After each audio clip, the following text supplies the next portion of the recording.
Hey, this is Brett the Hitman Hart, and you're listening to the Smacked Raw podcast.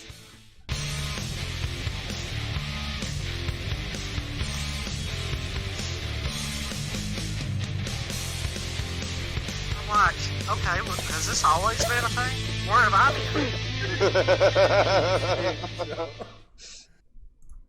Hey everybody, welcome to the Smacked Raw podcast, Survivor Series 2020 recap edition. We are your hosts, Kyle Tyson and, of course, Katie, baby. Oh, Katie, man, thank you for coming on. And, you know, it's kind of scary. Had I not been here, you could be covering Survivor Series by yourself. I'm just telling you now, I'm going to fight Kevin. We're going to fire Kevin. He bails on every pay-per-view. We can't He's get fired. Kevin on a pay-per-view, man. The last pay-per-view I can think of him being on. He does make it most of the time to the AEW ones, and even then I think he bailed off of the last AEW pay-per-view. He did. Yeah. He'll do like the pay-per-view predictions, but he won't do the pay-per-view. Yeah. Because I think he did. I don't remember if all three of us did payback. I know the three of us did predictions. And me and him did full year or all out predictions. Wow. God damn I it, don't Kevin. know, man. All right, Kevin, we're sending you a pink slip. All right, look for it in the mail.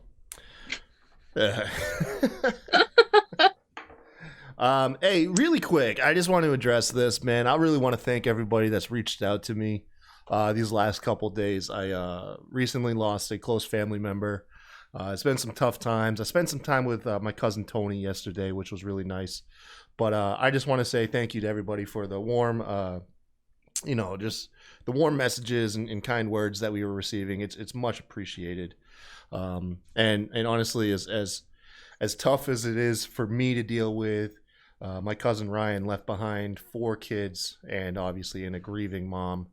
And so I can only imagine what it's actually like for his direct family. And I send out my well wishes, of course, to my my Aunt Lori and of course Parker and the rest of Ryan's children, man. I hope y'all get through this. With that being said, you guys, we are a wrestling recap show. We cover mainly WWE and AEW shows. You can find us live at twitch.tv/puttingyouover, youtube.com/smackdraw podcast. I think that's us. Mm-hmm. And pretty much everywhere else. The audio version of the show can be found. You can find us there. And also, we're the exclusive recap show for Wrestling News World, although it's been a while since we've been on the website. I'm chasing the vice president, Thomas Fenton. If you guys get a chance, bug this man. His Twitter handle is at Thomas Fenton WNW. That's at ThomasFentonWNW. Message this guy and tell him to give Kyle his login credentials so I can get the show back up on the website. And then lastly, if you want to support the show, you can hit us up on patreon.com/SmackedRawPodcast. We got t-shirts on there that they are getting shipped in a fair amount of time now. Stickers, some other stuff that I'm going to be working on here soon. I have the next 2 days off. I think I might get on the Patreon, update the website, and maybe the rewards tiers. There you go. Yeah, kind of do some stuff like that. But anyways, Survivor Series 2020, in a nutshell. Yeah. What'd you think, Eddie? It wasn't bad. No, it wasn't bad. Yeah, that's pretty good. I mean, the main event, like Drew and Roman, beautiful. It was great. The tag team, great. Everything was really good. I think I was surprised. all the matches were good. I think the only match that kind of, wasn't the strongest was probably Sammy versus Bobby Lashley. But even then, that was kind of like a comedy match. That wasn't even really like a competitive match. That was more or less a match full of like comedy spots. And a lot of callbacks to the last time they feuded. Yeah. And then Asuka and Sasha started out really slow for me, but by the second half of that match, it was really really good. Um, yeah, what'd you think of Undertaker send off? Listen, I personally loved it. Okay, well, I didn't necessarily love it. I liked that nobody came out and ruined it, Kyle. Oh man, I like, you could tell this man can barely get in a ring, let alone have a match. No, I'm happy no one came out, i.e., the Fiend. I'm happy that didn't happen. Taker's body can't take it anymore. He would have died in the ring. He almost died when he faced freaking Goldberg, however long ago that was. said it's time to let the Undertaker rest in peace. It should have been like, it's time to let Mark Calloway's knees rest. Basically. I don't know. Like, there's I don't okay, so Sorry.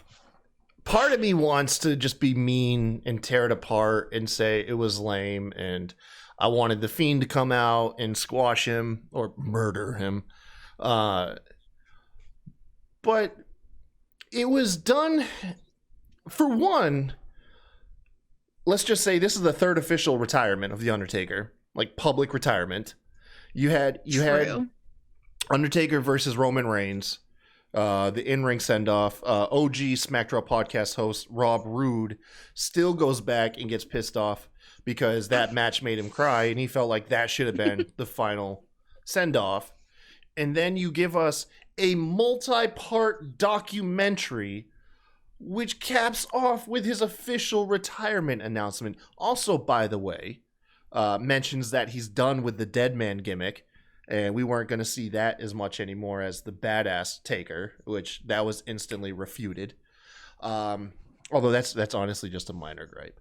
I'm not really that upset about that. Because otherwise we wouldn't have got that badass Tesla coil entrance. That was pretty cool. But That was really cool. then it was like, I don't know, man. It's like, I've already heard you announce you've retired at least twice. At least twice. You've come out and said it. And then, I don't know.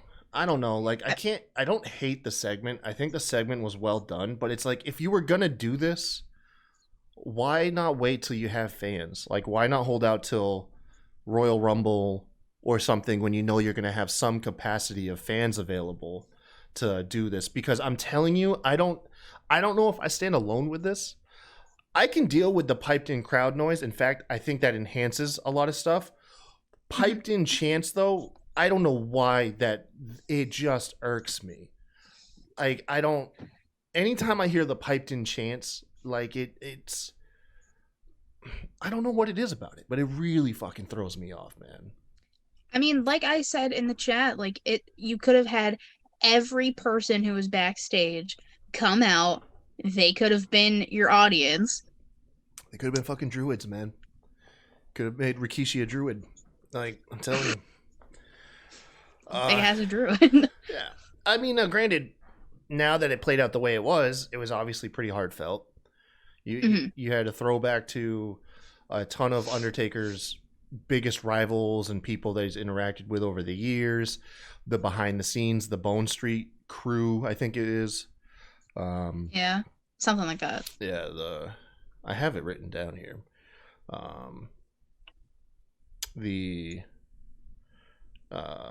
Bone Street crew. That is what it is. So it all makes sense. Vince McMahon doing the entrance. I don't know. Like I said, I don't know. It was like, it felt like it wasn't the right time.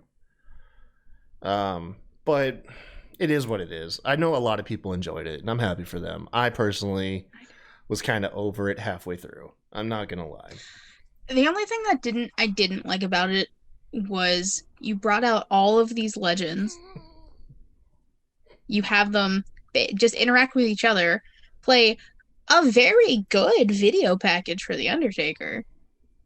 And then we come back and just Vince McMahon is standing in the ring. Where the fuck did they all go? They just What was marched their the ways point? back, man. Came back. You could have at least showed them getting like a photo op or something. Jeff Hardy collecting fucking autographs. How out of place did Jeff Hardy look? Like I said it before, I'll say it again. The only reason Jeff was in that ring is he was already in the venue. They called back their 2002 match, whatever, that, you know, made Jeff a star. Yeah. Look, if Jeff was not working for the WWE and he wasn't contracted to like AEW, you really think they would have called him up and been like, hey, Jeff, we want you in here with the Godwins and Rikishi and Kane. Like, he'd be like, why? Like, well, because of Undertaker. You know, like, it's. I mean, well, when you put it that way, I mean, I guess you're kind of right. Yeah, it's just, hey, But, Jeff, you're here. You had a good match with Taker. Get on out there, buddy. You earned Taker's respect as a very small child, as a very young man. You like obliterated your pelvis with that chair shot. Oh, Yeah, it was good. but like the Taker face paint though, that was really cool. Yeah, no, he really did. Like he won the whole like Taker like costume by a landslide. He fucking dude, he won that shit by a landslide. Like Alexa Bliss didn't even do anything. She just threw on some like purple wristbands and was like, "Yeah, I'm Taker Bliss." I'm Taker Bliss. Yeah, she didn't do shit, man. What else happened? I mean, the men's. I liked both the Survivor Series tag matches. Although the women's one, I fucking hated the ending. Like, with a passion. It is like the... I'll get into it when it happens, but it was really fucking bad. It was really bad if you think about it for more than 5 fucking seconds. I got a bonus point out of it, so I can't be too mad. Yeah, I did too. Oh, speaking of which, I think kind of like what Taker did tonight, I think with predictions, I put myself over. I'll have to go back and double check the numbers, but I think the first run of the predictions Goes to you. I think it goes to me. Man, You had like a clean sweep the first 2 fucking pay-per-views. I think no, the first one I didn't get. I missed one. I think I'll reward myself with like a t-shirt or something. Motherfucker. I'll have to go back and count the numbers. No, I'll do something. If I did win, I'll still throw in something for the runner-up. I don't even know who the runner-up would be. I'll go into it tomorrow. It's going to take too long to do all that math and spreadsheet and shit. I mean, true. Did you watch the kickoff show? I did. You did? I did. What do you think of Gobbledygooker losing his foot? Yo, so, Undertaker, the Gobbledygooker. Oh fuck. Is brought out by R-Truth because R-Truth says he's here to celebrate like 30 years of the Phenom, and and it's the Gobbledygooker, and he brings out the Gobbledygooker. By the way, what happened to the original costume? I don't like this updated 2020 Teletubby Gobbledygooker. I wanted that ugly like nightmare fuel that we got. Anyways, Tozawa comes out, distracts Truth, and the Gooker rolls up R-Truth, becomes the 24/7 champion, and then Gooker T just runs off. But as he's running, he loses his foot, and then the camera just ruins the magic just by holding on him, and it's obviously this mascot running in a sock with Truth taking tow, but then you see him get to the backstage when they would normally be off camera, and they just stop running and they just casually walk backstage. Yeah, whoever did that deserves to be fired. No, I think that was fucking hilarious, man. I wouldn't change that. That was just unintentional hilarity. And then poor Chuck was just losing her stuff, man. Laughing on the kickoff panel. Oh God. God, it was so good. Ridiculous. Oh Loved man. it. Yeah. Gooker T.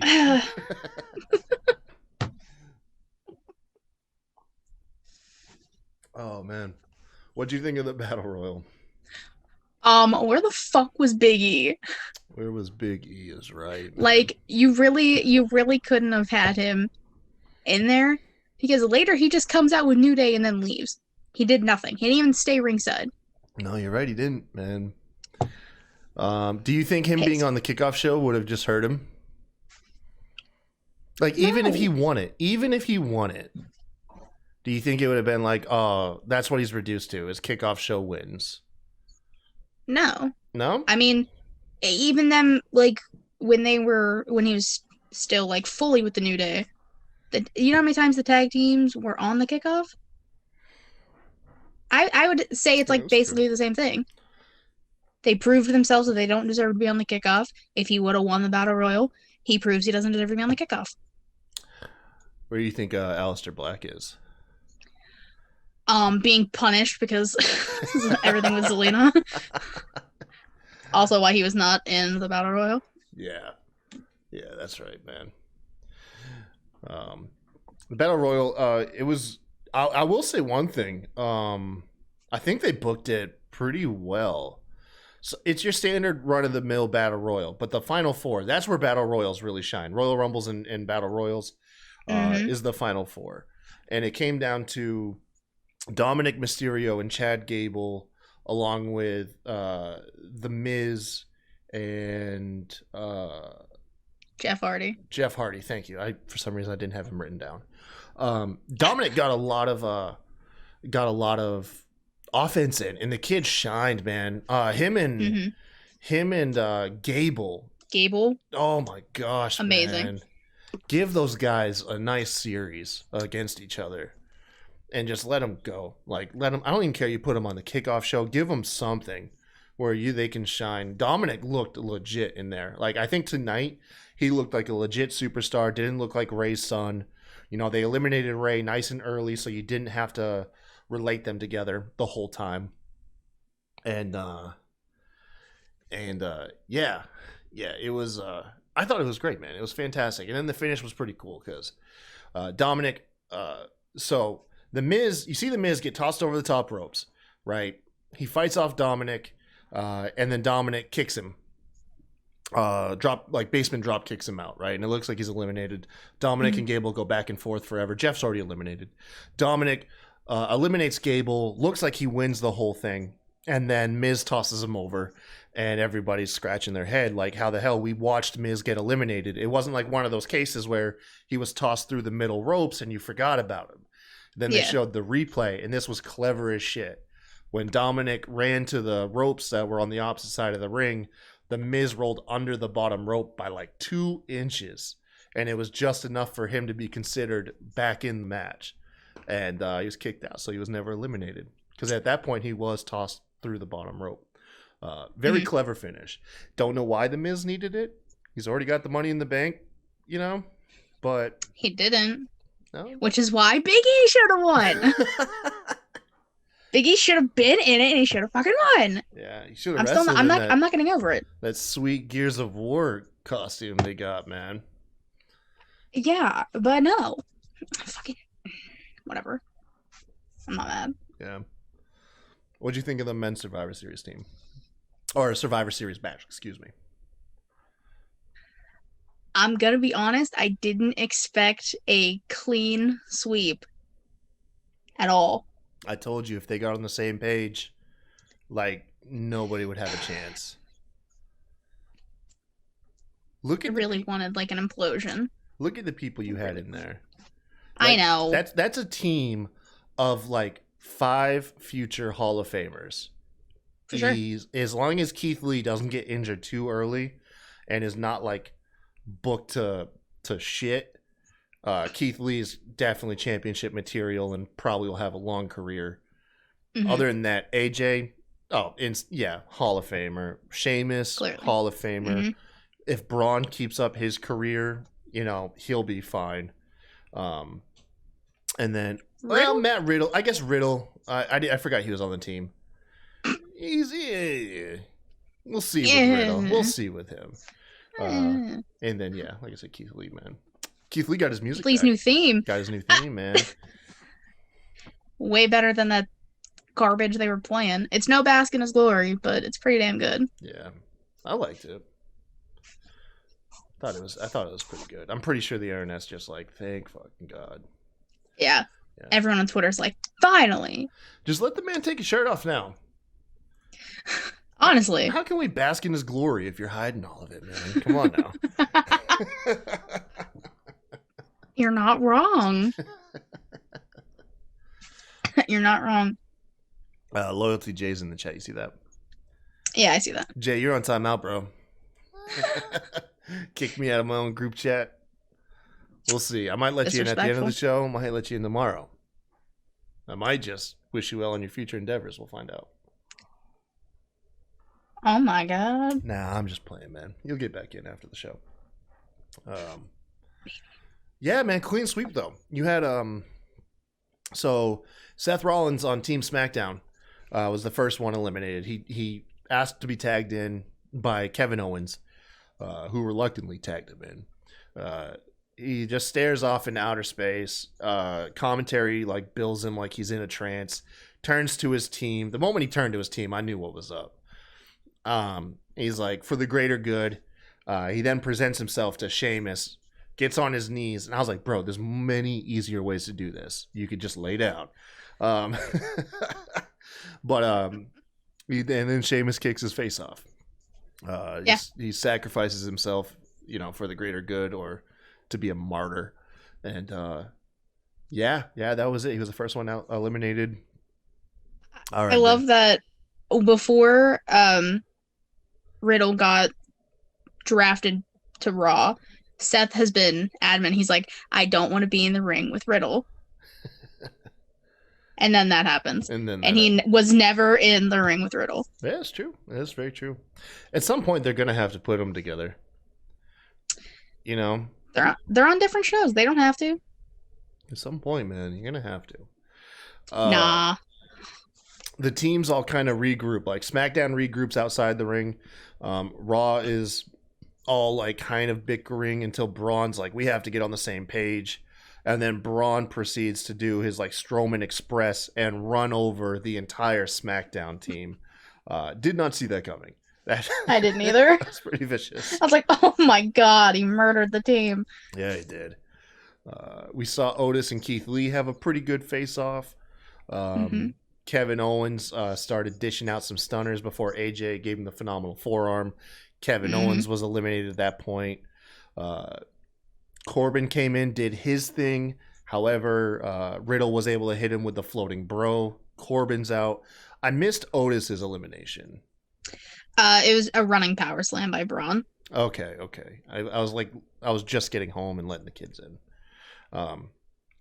Letting the kids in like they were outside. No, I mean... I was going to be like, you let your kids in where? I leave them in the backyard when me and Jess go to work,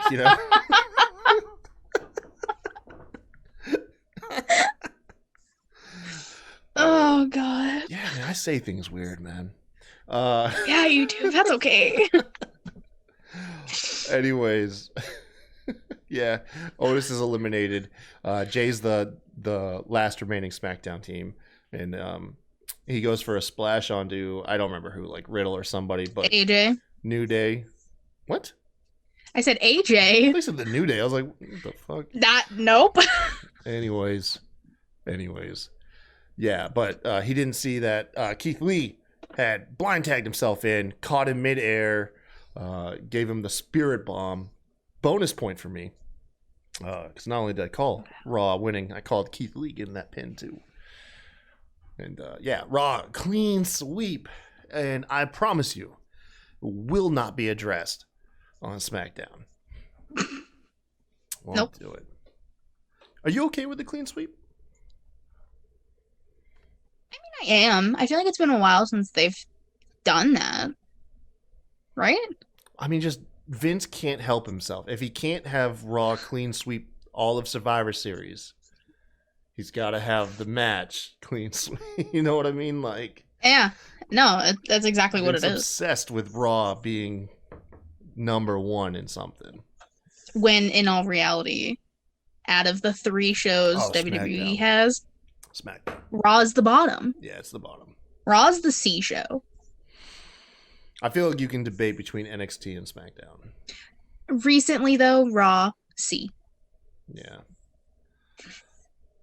No, Raw is the bottom. Yeah. Yeah, easily. Completely agree with you. Raw sucks. Cancel Raw. Yeah, we literally cover Raw. That's fun. I know. You do Tuesday mornings, man. So Literally me and you. It's funny because Raw's my least favorite show to watch, but like my favorite show to cover. Just doing the morning recap, something about it, man. Because you're a different person Yeah. Tuesday mornings. Oh man. So on to this comedy match that was Sami Zayn taking on. No. What did I miss? It was New Day and Street Profits. God, dude, I just scroll too much. Never mind. Fucking awesome match though, wasn't it? Oh, it was beautiful. Yeah. I mean, the New Day are heels. I'm putting the question mark after it. So this is what I kind of wanted to bring to your attention because I didn't think everybody in the chat would get the reference. The New Day struck me as like how the Young Bucks would do their heel shit. They wouldn't be heels. They would be heels for like a match. Mm-hmm. You know what I mean? They would do like heelish shit for the match, and then they'd just be like the cool Young Bucks afterwards. You know, it's like just certain matches. They'd be like, okay, yeah, we'll play up the bad guy shit a little bit. That's literally what the Bucks did until they won the titles. Yeah. So no, yeah, I agree completely.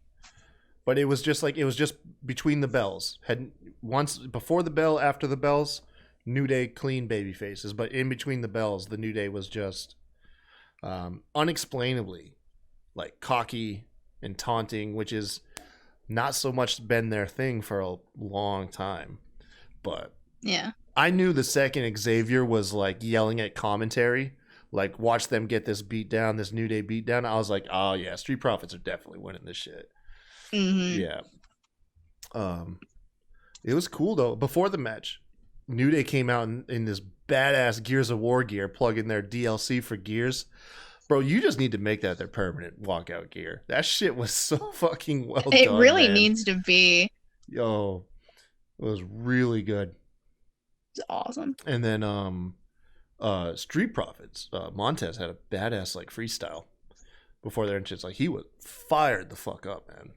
Hell yeah. Yeah. But no, this match was good, man. It was a really good match. Yeah. What would you have in here? It was what? Like Xavier, going off on commentary. Kofi posing with the solo cup. While Montez was getting like worked over in a submission. And then eventually Dawkins gets like a hot tag in there. Comes back. Oh, Dawkins has like almost the same move that Peyton Royce has. Like Peyton Royce has that like spinning like brainbuster. Dawkins does it with like a double underhook. Either way, it looked fucking awesome. Yeah, that was. I didn't expect him to do that. Nobody did. No, I mean when you have these matches where it's like, okay, we gotta get put over in a big way, you have to break out something new. I feel like that's customary to kind of like shock people more than just getting the win. Yeah. New Day busting out the Midnight Hour, even though it wasn't Big E delivering that. Which, by the way, not like okay. So the Midnight Hour is a good finisher, I think. Mm-hmm. However, the big ending, lamest finisher, like one of the lamest finishers. You literally take a bump to yourself, you know. Like, yeah, you fall down with a guy on top of you. Like, I don't understand. Yeah, how does that hurt them more than it hurts you? Yeah, exactly. Never really thought about that. Yeah, no, big ending's kind of a lame finisher. Kind of lame. Yeah, it's kind of lame. The big ending though is good because you throw in like that DDT in there and shit, and that's pretty good. You mean the Midnight Hour? The Midnight Hour. What did I say? Big ending. Big ending, man. I'm fucking done. Okay. Look, I'm over here trying to cover Survivor Slam. All right, and I'm just getting shit. All right. You. Well, anyways, all of this punishment though works on Montez Ford. So even though he gets a frog splash, he's too hurt. Like his ribs hurt too much to get the cover right away. So the match had to go on for a while longer. Montez Ford busts out the Trouble in Paradise. Dawkins gets a blind tag. And then they do this like towering blockbuster for the win, which it's a nice finisher. But I still have a problem with the blockbuster as a move, and I've always said this. There's no difference between a blockbuster and a suplex other than who's hurt. A blockbuster and a suplex are the same damn move. It's just who initiates it. The suplex, the guy on the bottom lifts them. The blockbuster, the guy jumps. However, they're in the same position and they fall in the same position. However, yeah, it's just, a suplex, the guy on top gets hurt. A blockbuster, it's the guy on bottom gets hurt. Makes no fucking sense.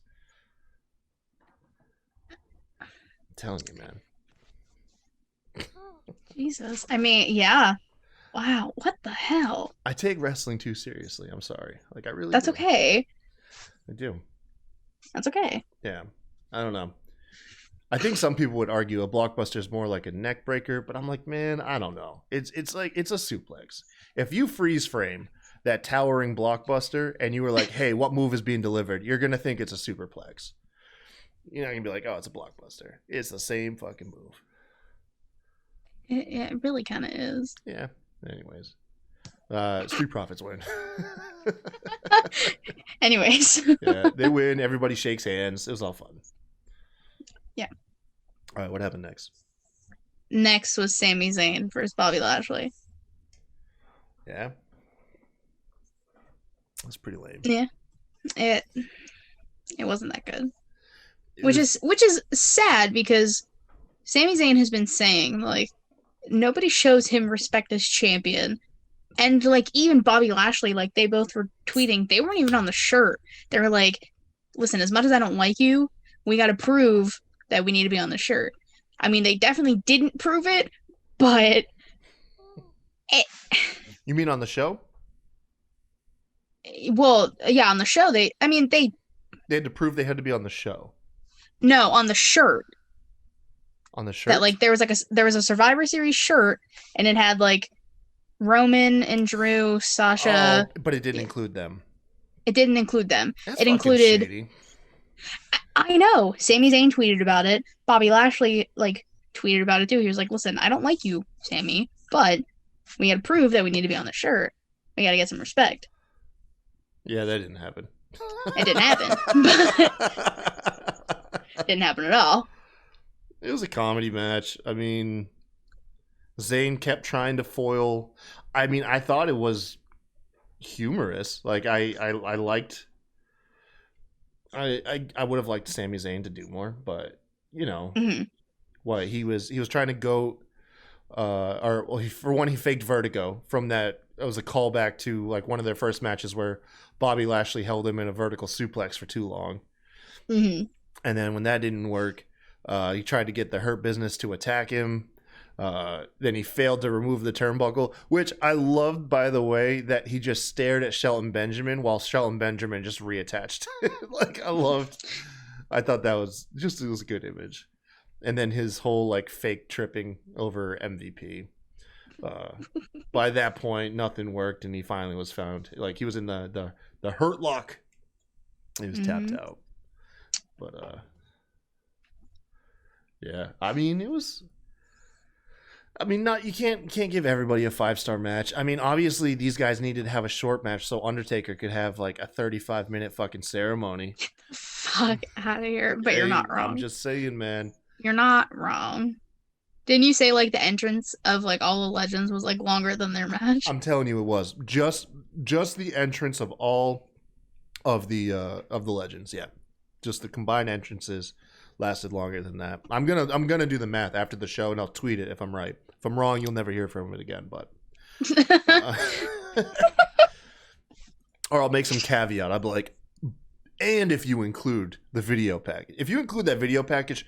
Yeah, sure thing. 100%. Yeah, 100%. It's longer. Which, that's just awful. It was a really big vanity thing, man. I'm telling you, there was no point for that other than Vince was like, "Look, we got to have something big for the pay-per-view." Like, because if you take away the Undertaker thing, what made this feel like a big four? You know? I mean, you could honestly probably say Roman and Drew. Yeah. But you could have had that match on almost any pay-per-view if it wasn't for the fact they're on different brands. That's yeah. Damn. It was a very good match. I mean, it was a very good match. Yeah, like super good. Drew looked fucking awesome, man, in that shit.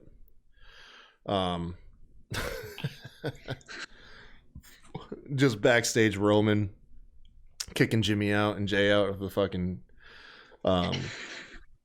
arena.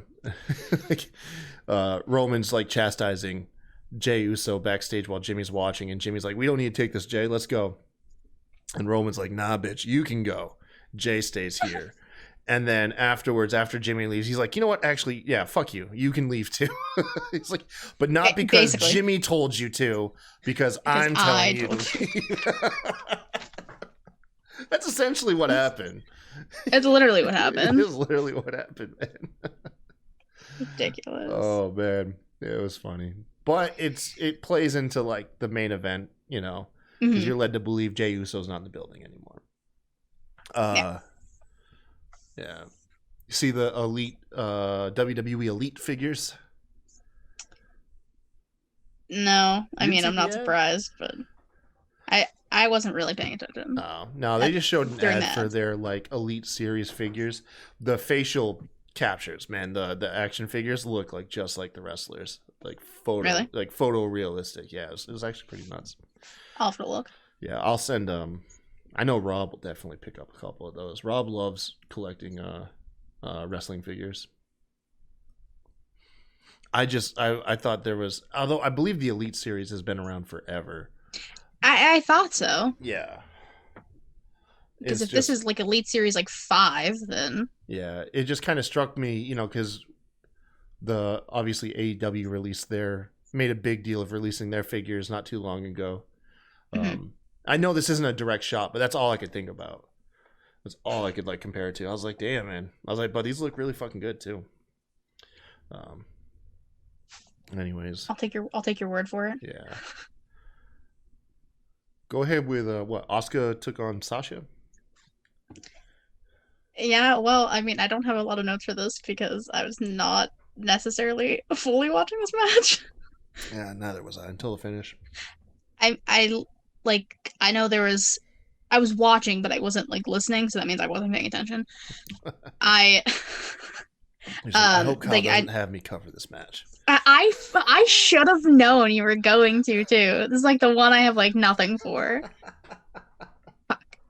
Every time. It's without fail. It's literally every time I'm not paying attention to a match or a segment, you're like, "Oh, hey, what was this about?" Literally all I got out of the match was there was a shit ton of submission attempts by both women because both of their finishers are submissions. And then the last like 30 minutes to like a minute was just roll up attempts. Yeah. Like back and forth. Yeah. A couple other spots was Sasha leaping off the barricade to do a Meteora, but Asuka caught her in a code breaker. That looked pretty fucking brutal. I literally missed that. Yeah. And then also Sasha, one thing that was actually really clever, I thought, was Sasha went to do a frog splash, but in midair caught that Asuka got her knees up, so landed on her feet and then threw Asuka into the bank statement. That was a pretty cool move too. But you're right, yeah, it just ended with a bunch of roll-up attempts, which saw Sasha win with the roll-up. Pissed. Yeah, I know. I thought Asuka was gonna win, but I didn't think she was gonna beat her clean. I was convinced that Carmella would have interfered in this match. I was surprised Carmella wasn't out there at all. Yeah. Like whether she got involved during the match or just started beating Banks down after. Right. Yeah, exactly. It was, you've been jumping Sasha Banks at every turn, Yet you lead me to believe you're not going to cost her a victory at like a major pay-per-view, to really get that feud burning. Yeah. Stupid. Yeah, it seemed kind of weird. But I mean, I guess really, like I said, it's probably they just wanted Sasha to have, some good momentum with this title. This is her longest title reign. Yeah, it is. By a lot too. Already. Damn. We got some of the 24/7 shit that happened after this. It's like the bird feed trap. There's like a string of fucking bird feed, and Gooker T follows it. Follows it. Starts like just tossing the bird feed because he can't simulate eating it as a mascot. Sure.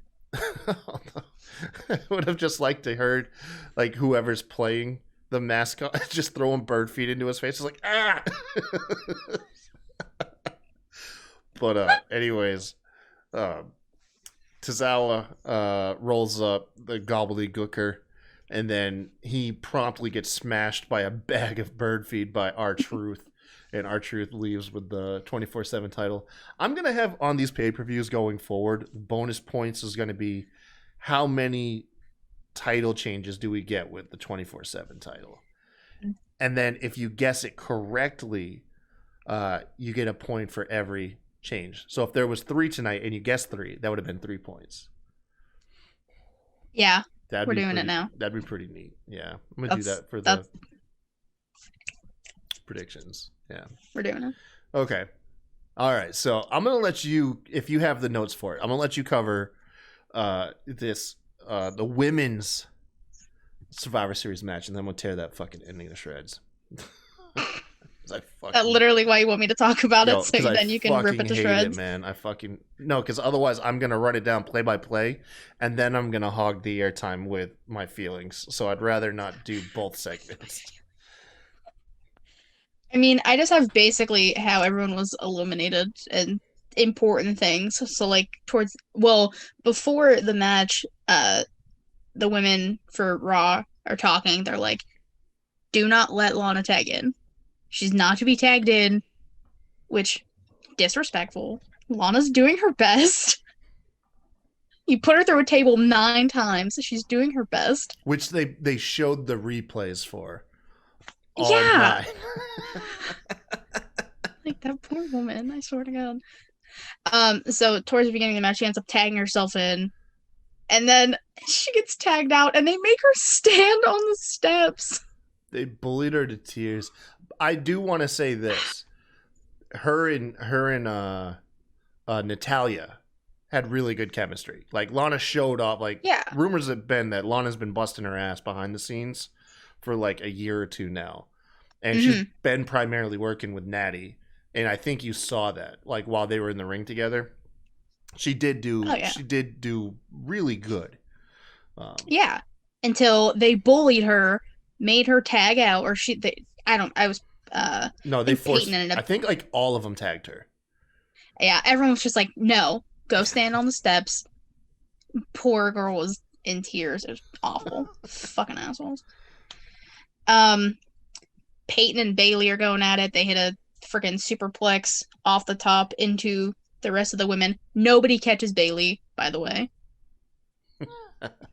Not a single soul. There's 8 of you standing there, and none of you can catch her. They're sick of your horsewoman bullshit. Oh God, that's a different conversation. Peyton hits her finish, which I forgot what it was called. The Deja Vu. Yeah, that. She hits Deja Vu on Bailey. Then Natty comes in, hits the sharpshooter on Peyton. Like, don't forget, like, Peyton Royce eliminated Bailey. Yeah. Wow. I mean, Peyton Royce is good. And the reason Vince broke up the Iconics in the first place was because he wanted Peyton Royce to be a star. This is one way to do it. You have her beat the longest reigning SmackDown Women's Champion? That's going to be something she's going to brag about, honestly, on Raw if they give her TV time. I was just going to say, if they give her airtime. Yeah. They're not going to. Forever. Just like what we do on AEW and NXT, I'm just going to put it in a box because I get pissed off when they don't do anything with the women correctly. Natty comes in, hits the sharpshooter, ish, kind of, on Peyton. How taps are you out. a heart? And Graduate you can't the heart do dungeon it. and you can't do a fucking sharpshooter. I just don't understand. Like, my brother used to put me in a sharpshooter when I was like 5 years old, and he does it way better than her. Oh my Like, gosh. wish RN was here. He would agree. She's ass. Just click out. That's all you would say. Basically. So after she taps Peyton out, there's a lot of back and forth, like, with her and Lacey. Lacey hits the women's right. Natty's eliminated. Then, Shayna comes in and tags herself in, hits the Karafuda clutch, / knocks out Ruby Riott, which, I mean, I guess, but oh no, she like had her in a pin, I think. Yeah, so Shayna got Ruby in a Karafuda clutch, and as Ruby was trying to tag Liv, Nia pulled Liv Morgan off the apron, which prompted the ref to be distracted, and Ruby Riott was able to do that whole back roll through and pin Shayna Baszler, but the ref wasn't looking, and the whole time she's being choked, so she like passes out. But there was definitely like a miscommunication because she's out, the ref doesn't call for anything, and everybody just sits there for like an eternity while they're trying to either fix this botch or remember what to do. And then I think like you can hear Vince in the background be like, "Fucking pin her!" And so she finally pins Ruby Riott. Yeah, that spot alone was just awful. Weird, man. I didn't like it. Yeah. But then Liv comes in, which Liv has improved so much. Mm-hmm. She does not get the credit she deserves. I will say that. Yeah, and she did. Oh, go ahead. Her offense is really good, and not to mention like before this, the spot with her and Ruby teaming up on Nia Jax, their tag team chemistry was really, really good. Yeah. I mean, they made their main roster debut together, them and Sarah Logan. Yeah. Liv ends up hitting the crucifix bomb pin on Lacey, and then of course that on Team Raw that literally leaves Nia, Shayna, and Lana on the steps. So obviously, Liv and Bianca got some work to do. Yeah. Nia's Nia. Only like a handful of people have beaten her. Hits a stone drop on Liv. She's out. Obviously, like that done. And then it basically becomes a 3-on-1. Shayna ends up getting DQ'd because even though Bianca's tapped out, she reaches the rope, but Shayna doesn't let go. Yeah, she didn't actually tap. Like she had. Well, yeah, she was like knocked out. Yeah, she passed out on the way to the rope, and got the rope break. But yeah, Nia wouldn't let it go and got fucking DQ'd, man. Yeah, so Shayna gets DQ'd, and then Nia and Bianca are like fighting on the outside, and it leads to a double count out, which means Lana becomes the sole survivor and wins it for Team Raw by standing on the steps. Yeah, and then she celebrates, and I'm fucking disgusted. Listen, I if you've listened to this show at all or see me in the group chat, I cheer for Lana all day long. You do. But this is the worst way you could have booked her to win, like, okay, so for one, I'm not saying that she should have pinned Bianca Belair. Like, no, Mhm. not even close. I wouldn't have put Lana and Bianca Belair as the final two if Lana was going to pin somebody. I would have probably Mhm. done it to one of the Riot Squad, to be honest. Yeah. Maybe even Natalia because of their chemistry. She works really good with Natalia. So here's the thing: is a lot of people are like, she finally got back on everybody for not pinning her in. Listen, the message is you bullied her into submission, and just dumb luck, she won. Like, had no involvement outside of the initial little run that she had with Natalia. She Mhm. stands on the steps and is crying the whole time.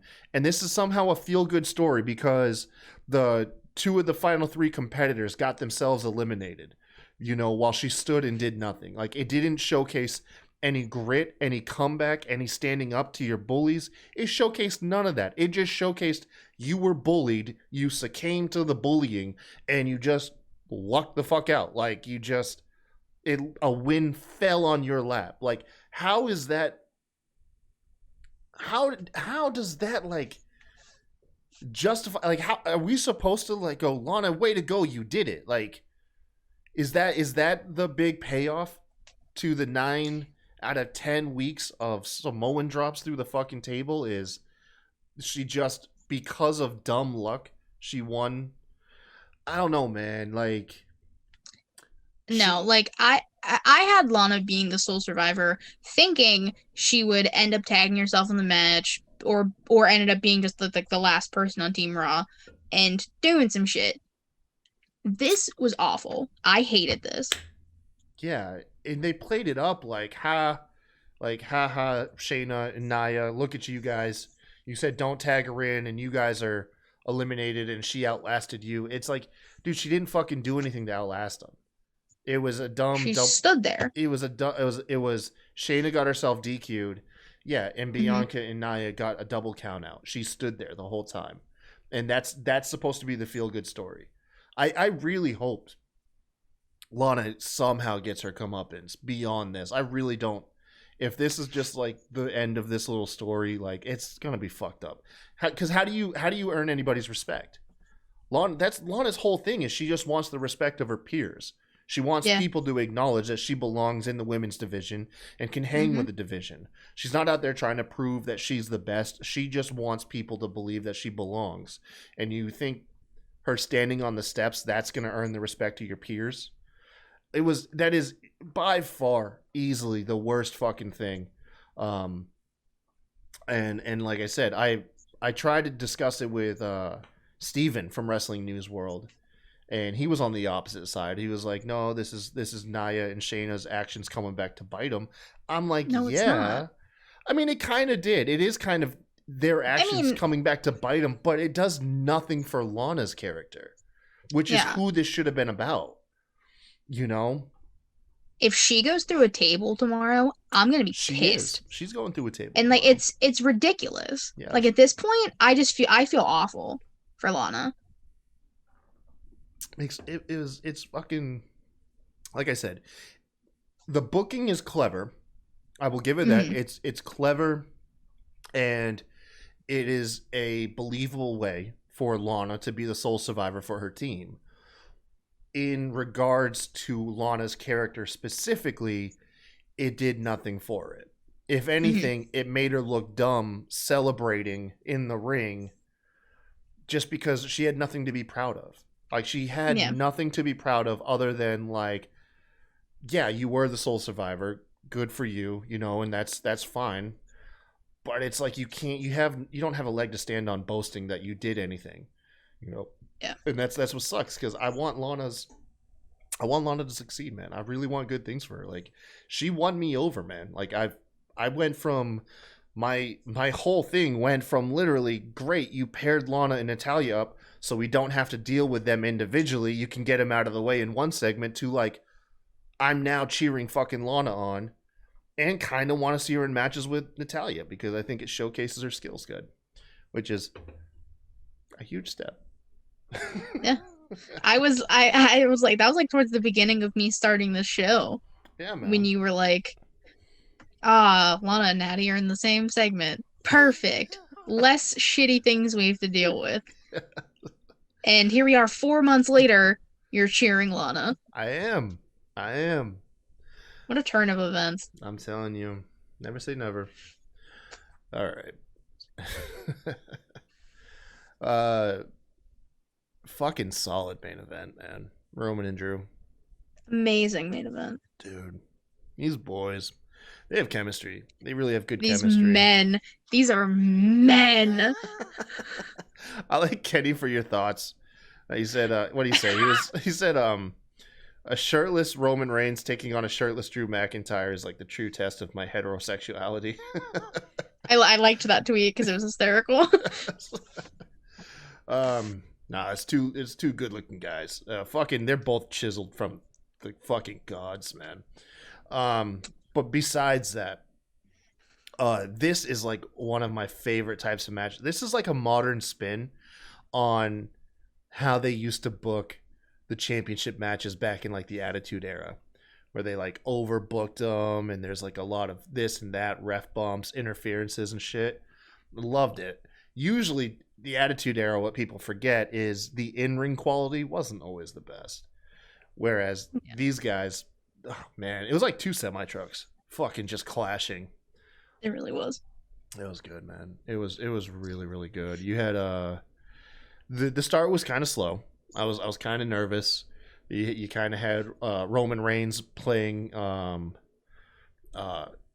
like a Randy Orton style, some rest holds, kind of grinding. Yeah. He threw Drew into a ring post and then he threw him into the stairs. He kind of does, like I said, the Randy Orton spots. He's grinding on him, gives him some short elbows, which those actually look pretty brutal. Drew's comebacks, you know, as Roman would grind on him, Drew would get these comebacks, but they always get cut short. And then it really started to pick up.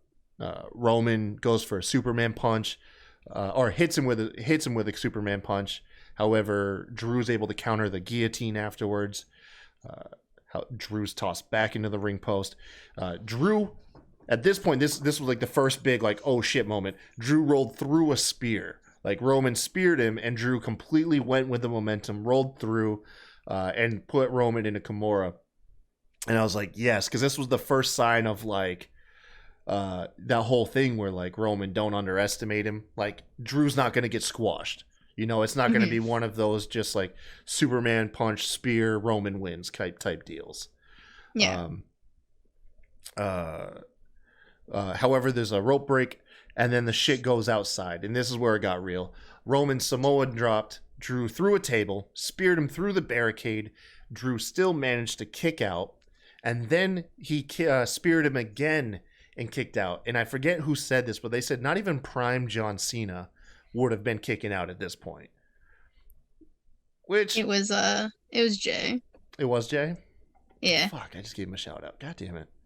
Right. Oh well. Anyways, but like it's true though, with like the Cena in his prime, like he wouldn't have kicked out of that shit at all. No. It was two Samoan drops. The first one didn't break the table, so they did it again. Yeah. And then he speared him through the barricade, and then speared him again in the ring. That's 4 big moves in the span of 30 seconds. He's kicking out, man. It's badass. He manages the Claymore Reigns into the ref. At this point, Jey Uso comes out. He's fended off. However, Roman hits the low blow. Jey Uso hits a super kick. Roman hits a Superman punch, and then the guillotine. And even then, after all of that, Drew was getting like one last gasp where he was standing up, but ultimately he succumbed to it, passed out, and Roman ends up winning. And he embraces Jey Uso, welcomes him back into the family at the top of the ramp. I love their dynamic. I really do. It's odd, but I love it. Yeah. It was a fantastic match. It really depends on your taste. If you like the Mhm. heavyweight bouts, like I said, with a little bit of overbooking in there and false finishes, this is definitely match of the night. If you're a fan of high octane matches, I think New Day and Street Profits. I think there's an argument for both of those. It just depends on taste. Yeah, I would agree. What doesn't depend on taste is how There we trash go. this fucking Undertaker tribute was. No, I'm only playing. Are you? Like I said, it felt off. It did not. I saw people, like Rob was hitting me up and was like, "Oh, I'm getting teary again. I'm crying again," and I'm like, "Rob, you're drunk." Um, Rob, go home. You're drunk. yeah. No, and I saw a lot of people like that, and I get it. You know what I mean? You were soaking in like, hey, this is, probably the last time I'll see the Undertaker. Yeah. And I'm like, no, it's not. They're gonna pull him out for cameos. Like fuck, he just did 30 cameos. I was gonna say, you mean $1,000 a pop on $1,000 cameo? a pop cameos, but no, they'll pull him out for spots, and they'll do. He's gonna do the retirement. If you cried for this, wait till you see his Hall of Fame fucking shit. They're gonna give him 90 minutes on that shit. He's gonna have the longest Hall of Fame speech ever. Yeah. The next year's class is literally just gonna be Taker. I'm calling it now. Yeah. Gonna be the whole show is him. It is a 3-hour Hall of Fame of I just believe Taker. it. I mean, they had how many legends in the ring for just this, and they did nothing with them. But that's besides the point. Speaking of this alone. Speaking of which, yeah. So the beginning of this segment, I think it's not Justin Roberts. That's AEW, but the ring announcer. It says like it's time for Taker's final farewell, and I'm like, Jesus Christ, man!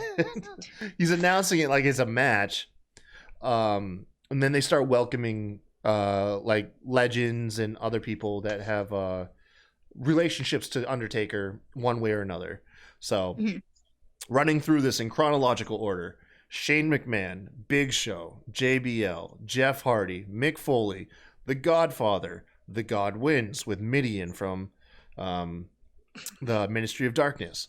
Then the Bone Street crew comes out: Savio Vega, Rikishi, Kevin Nash, Booker T, HBK, Ric Flair, Triple H, Kane, who for some reason is in full ring gear. Let him live.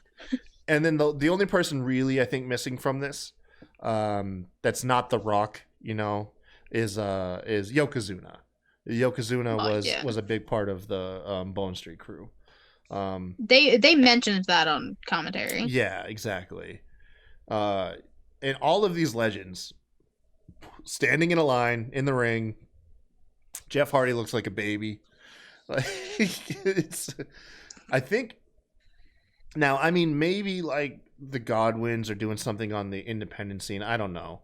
And I know Rikishi does stuff, but the only full-time wrestler left is Jeff Hardy, which, like I said at the beginning of the show, I feel like he was only included because he was in the venue and they could justify it with that one match.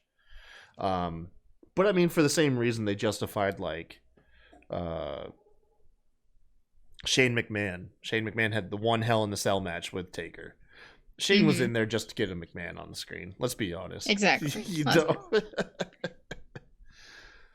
But yeah, all of these legends, and you're like, oh shit, okay, they're gonna come out. Undertaker's gonna be like high-fiving people, and they're just gonna get fucking lit in the ring. Literally what I thought. Yeah, no, they cut to a video package, which we already watched in the beginning of the night.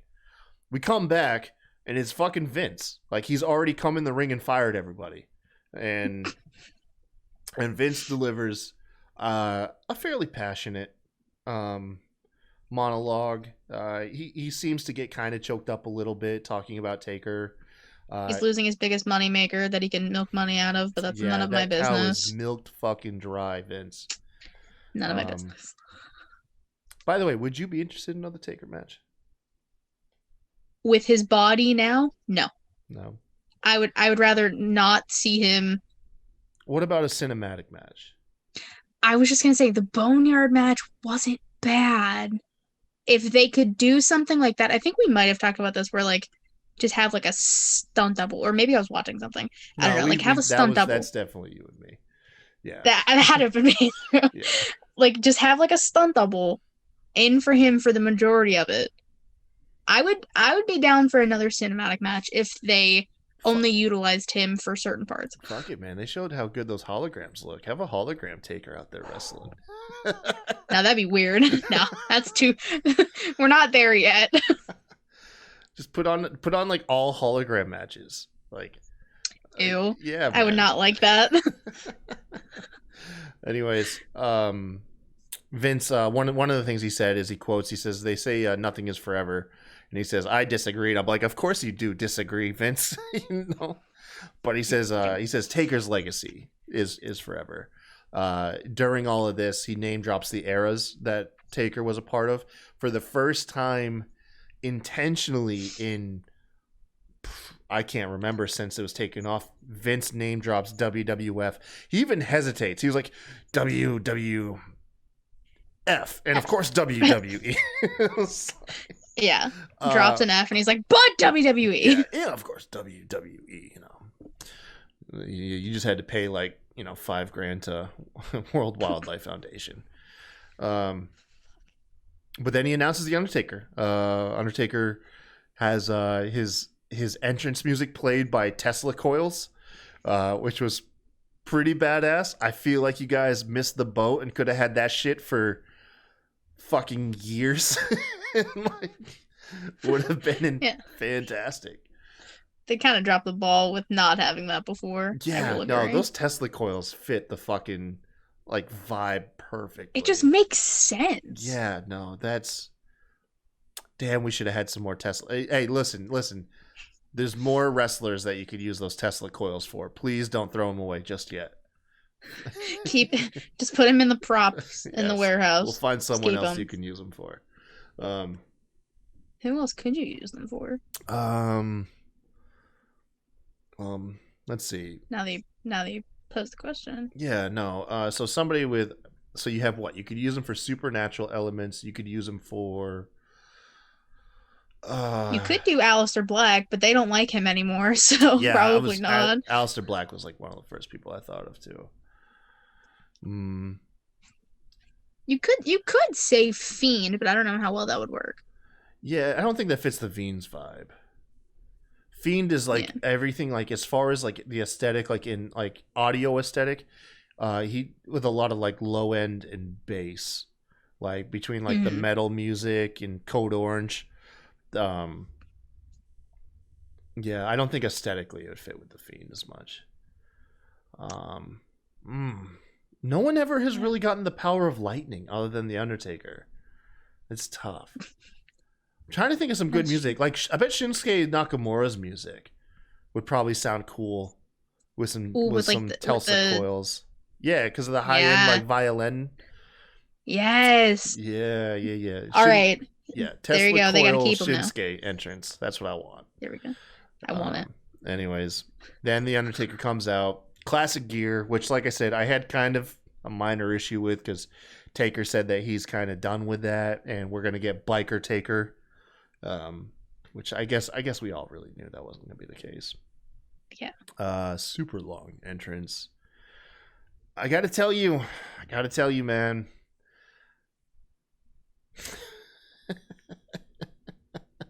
I was drawn out the moment I saw his ass get ascended into the ring. And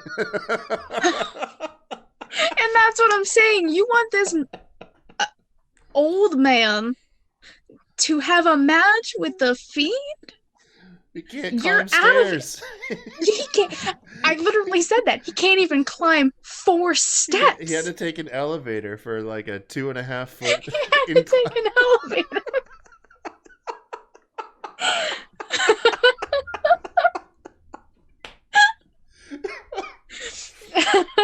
Oh man, I know. I hate us so much. But no, I literally put that in the chat. I was like, y'all won't let this man have his farewell. He can't even get in the ring. He had to take a lift. Okay, look. Literally. All I can think about is those old fucking commercials where they advertise those fucking automated ramps in people's houses. I don't know. I'll Like throw a up like, chairlift? yeah, I'll throw up a B-roll of it in post. But Oh God. it's so bad. Anyways, to finish this out, because I don't want people to think we're shitting on Undertaker. I will never. Yeah, I just want you to understand it's difficult at this point after hearing a man say goodbye so many times to take it seriously. Like Ric Flair, man, has said goodbye so many fucking times. I was just gonna say Flair. It's hard to take it seriously and really soak in the moment, because it's the rule of diminishing returns, in my opinion. You know, I will say this one felt legit though. yes, Like more legit than like the other ones for sure. I think like I said, I think I was brought out of the moment a lot because I was hoping and anticipating a confrontation. Okay. Had I gone into this like this is the final farewell, I was not convinced anything else was going to happen other than an authentic send-off, I probably would have been a little bit more into it than I was. Not saying I wasn't into it. There was a moment like there was okay, so I'll give you this. In the initial entrance after the Tesla coil solo, the fog machines are going, and all you can see is fog. There's a brief glimpse of Taker. You get the very first shot of him. You kind of see his silhouette for like a fucking moment, and then it's gone, and all you see is fog. And that right there, I thought was pretty damn cool. And it kind of got me. Like I said, it got me. But then once he had to take a chairlift into the ring, I was back out again. No, look. Let's get to the promo. He says, 30 years, in 30 years he's laid people to rest for 30 years, and now, and now it's my time has come. At this point, you have piped in chants of Undertaker. That fucked me up too. Like just the artificial. I don't know what you would have done, because of course people would have been chanting Taker, but it all felt fucking cliche. And then he says, my time has come to lay the Undertaker, to let the Undertaker rest in peace. Did you notice when he said peace, like a weird fucking audio thing? Like I think they tried to get like everyone, like they tried to do like a fake chant of peace. Yeah, I did notice that. That was really weird. It was like the fake audience saying peace, but then there was like a millisecond later they said like peace again.